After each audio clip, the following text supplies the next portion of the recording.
This video is sponsored by World Anvil. What makes a good monster manual cover? As Wizards of the Coast has been preparing the rollout for their new line of core rulebooks for 5th edition, they released the covers. And I had a lot of fun talking about the covers of the Player's Handbook and the Dungeon Master's Guide, and going back and looking at all the other versions of these books across the editions of the game, and seeing how certain design choices were basically developed in real time over the years. And so today we're going to take a look at the monster manual covers and see how they've changed over time. And maybe by the end of this video, we'll learn what makes a great monster manual cover. And once again, as we discuss in all these videos, I have nothing but respect for these artists. When I say I wish a cover had done something differently, or I dislike a choice made on a cover, in no way is this an attack on the skill or sensibilities of these artists. Art is subjective, and promotional art, which is what any book cover is on some level, is especially subjective because, as we've discussed in the other videos, what we think makes a great D&D book cover might differ wildly based on what we think is most exciting or interesting about D&D. Just because I might not agree with the specific priorities of an artist or an art director, that doesn't mean that I think their work is bad. I give that disclaimer because it is really important to be precise with our language and make sure we're all on the same page. In a lot of ways, being a YouTuber is similar to being a game master. We need to be as clear as possible so there's no chance that you misunderstand what I'm trying to say. And for game masters, it's easier than ever if you use today's sponsor, World Anvil. World Anvil is a fantastic online toolkit that you can use to keep track of the details of your world and your campaign.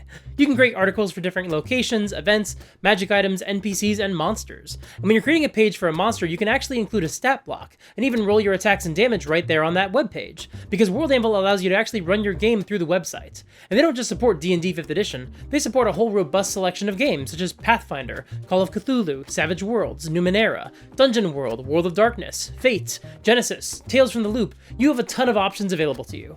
And World Anvil is offering a discount to the viewers of this channel. If you visit worldanvil.com/supergeekmike and use the promo code SUPERGEEK at checkout, you can save 51% off of any annual membership.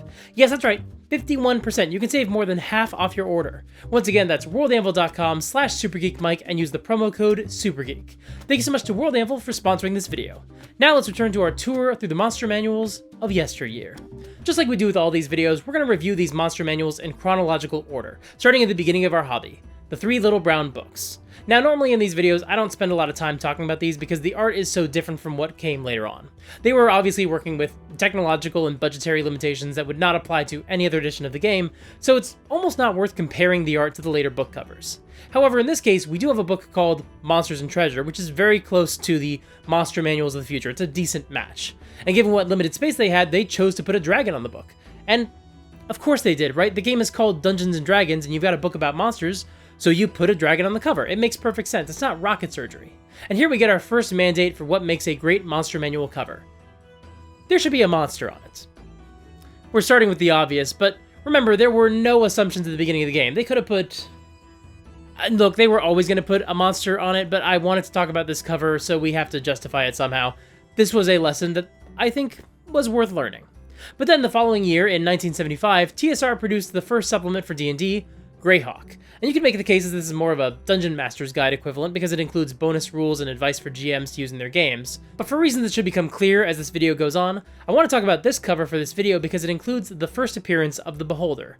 And like, look at this little goober. I know I said I wasn't going to talk about specific art, but as someone who's used to modern Beholders, seeing a Beholder with a tiny human-like face is genuinely freaking me out. It's viscerally upsetting in the same way as like Snapchat filter MODOK. It just feels wrong. But then we go to Advanced Dungeons & Dragons, and the first official monster manual is released. And this cover featured another dragon, flying over a centaur and a unicorn. 3 extremely famous mythological creatures right there on the cover. But then, the image also features a cutaway so we can see the creatures under the ground beneath their feet. And we see 3 more monsters, ones that would be a lot more challenging for someone to identify if they hadn't played the game before. The first is a troll, which is not unique to D&D, but if you hadn't played the game and seen how they depict trolls in this game, you might not know that that's what this is meant to be. A casual fantasy fan might just as easily guess that this is a goblin or a gnome or something entirely unique to D&D. And in fact, the next 2 monsters are original D&D creatures. First, we see an owlbear, and it's really interesting that they put this underground. Modern books always refer to the owlbear as being seen in forests, but according to the AD&D Monster Manual, you might also find the owlbear in, quote, underground labyrinths. And the last monster on the cover is a roper, which is also entirely original to D&D. And this cover is conveying a very clear message to the viewer. Look at all these fucking monsters we got. We got a whole lot of monsters. Come check them out. And I think we can see what a great choice that was when we compare it to the Monster Manual 2. This cover features an adventurer in a green cloak wielding a shield and a sword facing off against a giant. And I do think this is a stronger piece of art. But I think it's a much worse monster manual cover. Sure, we've got an adventurer fighting a monster, but this could just as easily be a cover for a Dungeon Master's Guide or a Player's Handbook. In fact, functionally, it basically is the same as the 5e 2024 Player's Handbook cover. It's just one giant and at least one adventurer. In fact, at first glance, the adventurer in green blends into the green forest surroundings, and the trees don't seem all that small compared to the giant, so whenever I first look at this cover, it just looks like a guy with an axe posing in a forest. I barely noticed the human. So, I think this gives us our second lesson for what makes a great monster manual cover. There should probably be more than one monster on it. Then we get 2nd edition, and TSR releases the Monstrous Manual. And here we see that lesson applied. We've got 5 monsters grouped together, leering at the camera. A beholder up front, a red dragon behind, and flanked by a thri-kreen, a lich, and a minotaur, all set against a white void. And we also got 2 monstrous compendiums. The first features another beholder, a displacer beast, and what I think is a grey render. The second shows an ettin, a griffin, and a creature that is either a gargoyle or some kind of fiend. All 3 of these covers have a bunch of monsters, and each one has at least one monster that is unique to D&D. In the case of the first compendium, all 3 of them are D&D specific monsters. However, I personally am not a fan of the white void around these monsters. It gives way too much negative space, and so it makes the monsters seem like they're clustered together too tightly, and almost makes them seem small. But then we got a reprint of the Monstrous Manual, and this version has a black border around it. And it's the exact same art, it's just on a cover that matches the format of the other books in the second printing of 2nd edition's core rulebooks. But I honestly think that frame just solves all my problems with the cover. Theoretically, this should also make it seem claustrophobic, but the Lich and the Minotaur are emerging out from the frame, which immediately shatters any sense of claustrophobia, because now we don't even feel like these monsters can be contained at all. It's really simple, but really smart design. So far, this is my favorite cover that we've covered in this video. But then we go to 3rd edition and we get a totally different style of book cover, as all the books now look like tomes from the world of D&D. And I've talked in the other videos about how that approach is not my favorite, despite my personal nostalgia for those covers. But that being said, if you're going to make covers that look like books from the world of D&D, the 3rd edition Monster Manual is my favorite of the 3rd edition core rulebook covers. It looks like it's made of red dragon scales, and there's a single draconic eye in the center of the cover. It reminds me of the Monster Book of Monsters from The Prisoner of Azkaban, or the Grimoire from Hocus Pocus, because you fully expect that eye to move, and maybe the book even growls? Who knows? This is a great cover. But 3rd edition had a bunch of other monster manuals as well, so let's speed run through them. Monster Manual 2 has a combo of cobwebs, teeth, and an eye. Thanks, I hate it. I hate looking at it. I hate thinking about it. It's already been on screen for too long. Get it out of here. Monster Manual 3 has a monster skull with horns. It looks like it's almost embedded into the cover. Monster Manual 4 looks like it's made out of stitched leather, and there's a blue dragon ripping through it.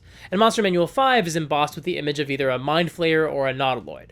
That's probably my favorite of these 4, but honestly, this may be totally subjective. We all have individual preferences, but I don't think any of these come anywhere close to that first cover with the eye. And I think that's why the 3.5 Monster Manual cover just does basically the same thing.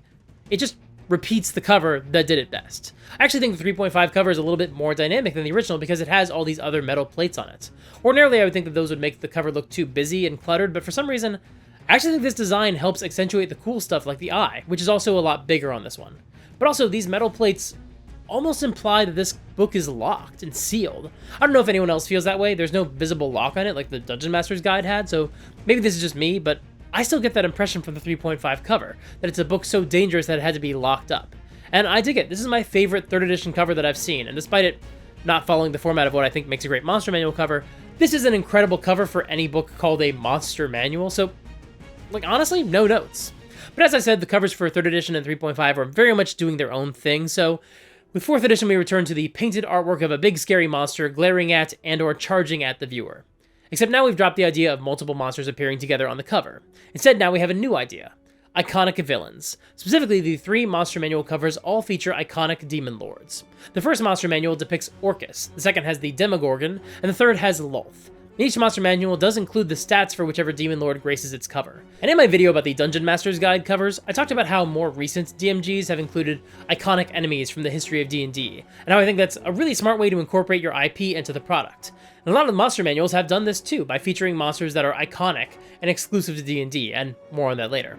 And I have a ton of nostalgia for these covers, because this was the first edition where I started running games, so these will always feel especially iconic to me.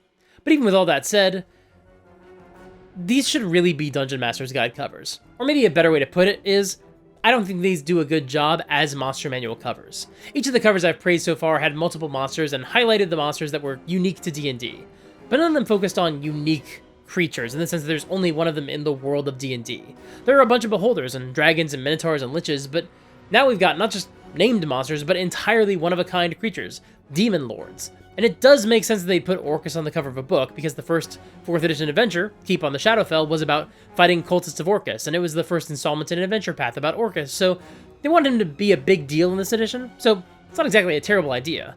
But setting aside my personal nostalgia for this book cover, I don't think it's anywhere near as effective as some of the other monster manual covers we've discussed. I don't think they capture what makes a monster manual fun. However, toward the tail end of 4th edition, Wizards of the Coast launched D&D Essentials, which was sort of like a 4.5 edition. It was, quite frankly, too little too late, and the writing was already on the walls. This edition was on its way out the door, but that's not really the point of today's video. Now, I haven't discussed the D&D Essentials books they've released for players in my other videos because, quite frankly, the art was not that interesting to talk about, and it was also extremely difficult to find high-res images of these covers. But we have a decent picture of the Monster Vault, and this is an interesting cover, so let's discuss it. Because now we're back to having a bunch of different monsters in one image together. An owlbear in the front, some hobgoblins right behind it, and a couple of goblins in the background. But this is also the first time since the AD&D Monster Manual 2 to actually feature an action shot. We've had some cool dramatic poses, but now we're taking the action shot approach from that Monster Manual 2 where we had the giant in the forest, and we're merging it with the innovation of 2nd edition's group of monsters leering at the camera together. This would be a big step forward in the design of Monster Manual covers, except that we can't really credit it to D&D Essentials.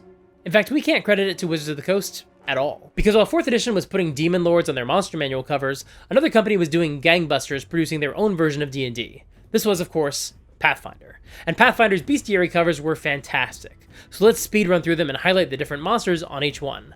Apologies, I don't know what all these monsters are called. I don't know all of the Pathfinder monsters yet, although I'm definitely going to have to look some of them up after seeing these covers because they look dope as hell. The first bestiary had some goblins, a troll, and a multi-armed snake lady. The bestiary 2 features some little dog dudes who might be kobolds. There's also a crocodile snake thing, and a dragon-like monster that actually looks a lot like the Jabberwocky from Through the Looking Glass.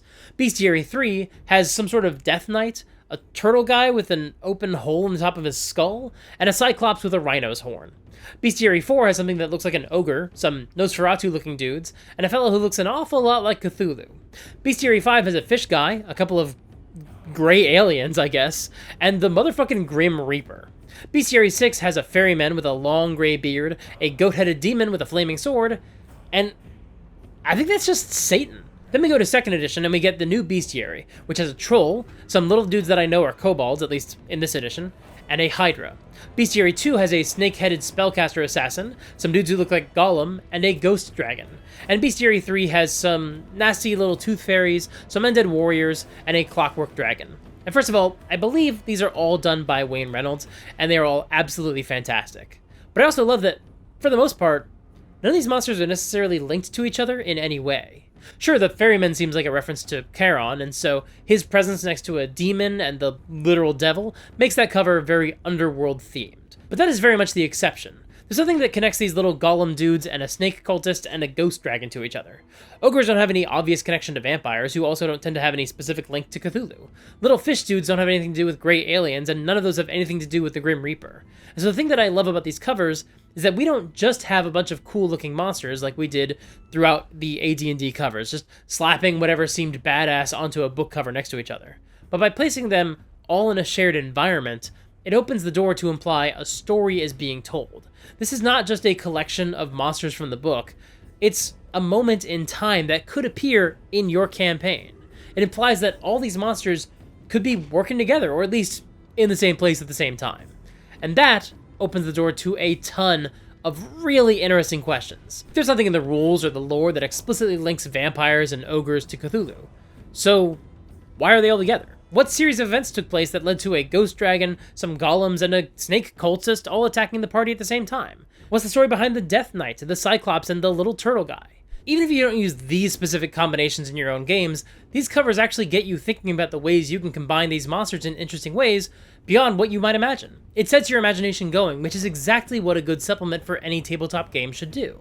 And I'm going to be fully honest, this is something that I really struggle with. Most of the time when I'm putting together my own encounters, I start with like, a core monster or something, and I rarely stray too far from that. If it's a goblin encounter, it's some goblins, a goblin boss, maybe some sort of wolf-like pet. If they're facing gnolls, it's different kinds of gnolls, a few witherlings because I love them, and some hyenas. And so this is actually a lesson I could stand to learn from and apply to some of my games. Because I actually have a video coming up soon where I talk about a fight I designed to challenge my players when they played 4 druids, and they were getting way too comfortable carving through my fights with conjure animals and healing spirits.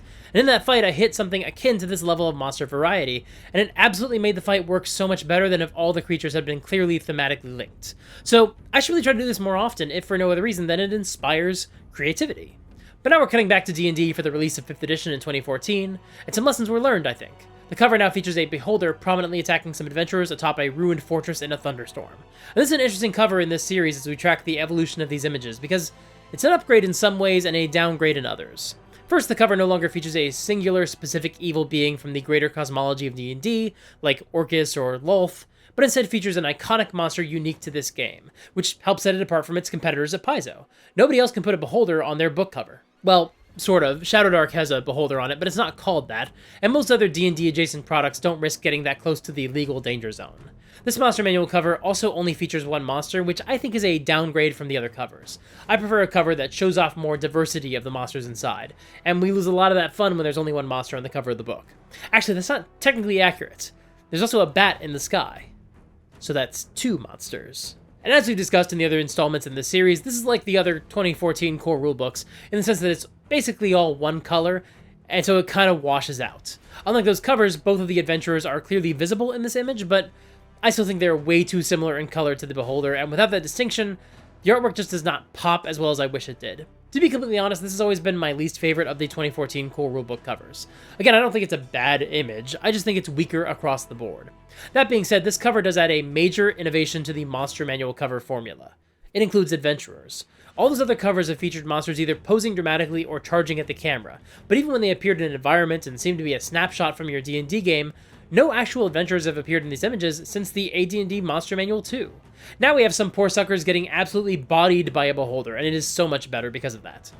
Can a beholder body you if it doesn't have a body? Does being bodied refer to your own body or the body of the individual bodying you?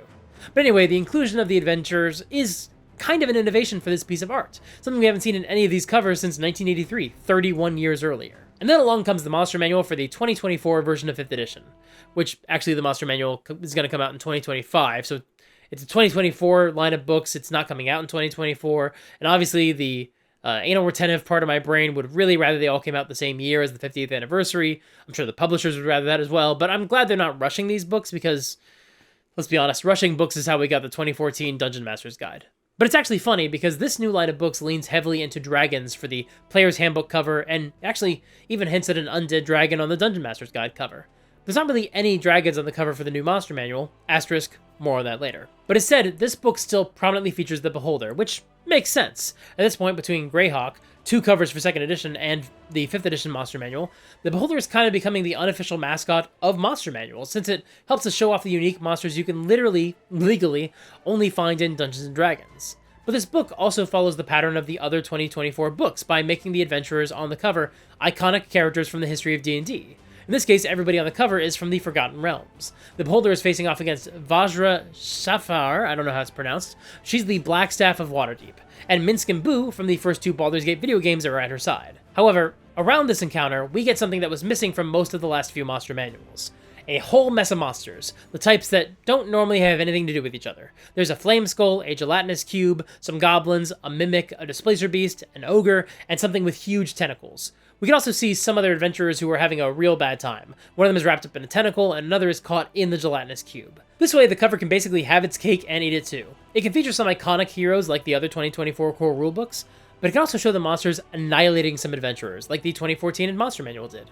This way, the Monster Manual can convey the message that these monsters are powerful and not to be taken lightly, just like all the covers have done throughout the history of the hobby.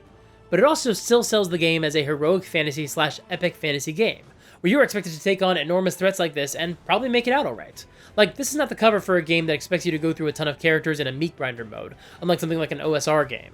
And the fact that the cover can sell that idea is pretty solid art design in my opinion. Plus, I frankly just love this beholder. It's everything we did not get from that derpy little dork on the Greyhawk cover. It's got a ton of attitude and personality, it's got an incredible array of sharp pointy teeth, it's huge enough that it looks like it could swallow the heroes, and it's got its tongue lolling out like it's Venom from Marvel Comics. In fact, this cover has so much comic book art influence on it, and quite frankly, I love that stuff, so this is really working for me. The back cover also features a bunch of monsters leering at the camera. We've got a harpy, some sort of burning creature that my guess is either a Balor or a pit fiend. We'll find out when we actually get the book. We've got a hag, a gnoll, a kobold, a modron, a goblin, a zombie, some myconids, a nothic, a mind flayer caressing its pet intellect devourer, an owlbear, a few mini beholders that could be spectators, and something else with tentacles poking in from view off screen.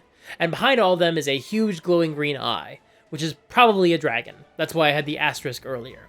Again, it's just a whole crapload of monsters leering at the camera, but it doesn't need to be as dramatic as the front cover, so it could just be a cozy family portrait of hate. But also, even though they're all cramped together, there's no negative space like there was on the second edition covers, so these monsters don't feel small and confined like those ones did. But looking at the front cover again, I honestly think this might be my favorite of the 3 core rulebook covers.